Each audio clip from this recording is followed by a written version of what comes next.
It will be a longer wait than expected to get your hands on the Ola S1 electric scooter, as the company has postponed its second online purchase window once again. The second purchase window was originally scheduled to begin from the 1st of November and later pushed to 16th of December. However, Ola Electric has now reached out to customers confirming that the booking window will now open sometime in late January next year. Along with delaying the booking window, Ola also recently informed customers that deliveries of the S1 electric scooter will be delayed as well and will now take place in the second half of December this year. The delay was attributed to the global chip shortage. Deliveries were originally scheduled to take place between October and November this year. With the purchase window delayed, Ola is focusing on deliveries first and also conducting test rides across 1,000 cities and towns in the country.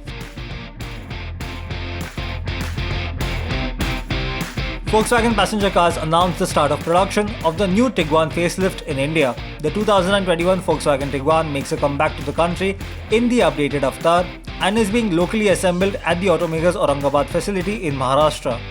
The Tiguan facelift is the fourth SUV to arrive from Volkswagen this year, along with the updated Tiguan Allspace, T-Roc, and the all-new Made in India Taigun compact SUV.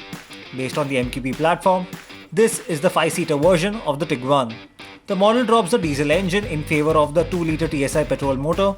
The engine develops 187 brake horsepower and 320 Nm of peak torque and is paired with a 7-speed DSG gearbox with all-wheel drive. The SUV packs a revised design, more features as well as creature comforts over its predecessor. It's also expected to get a price hike in the process.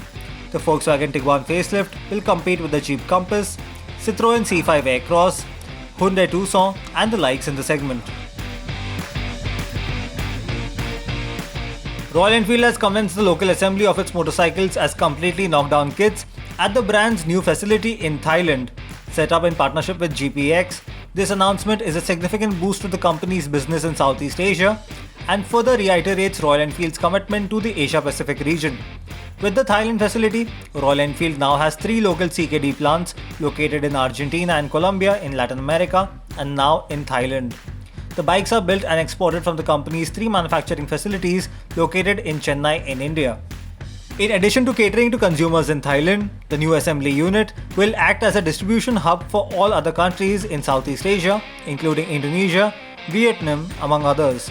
The company will begin local assembly of the Royal Enfield Himalayan, Interceptor 650 and the Continental GT 650 to begin with.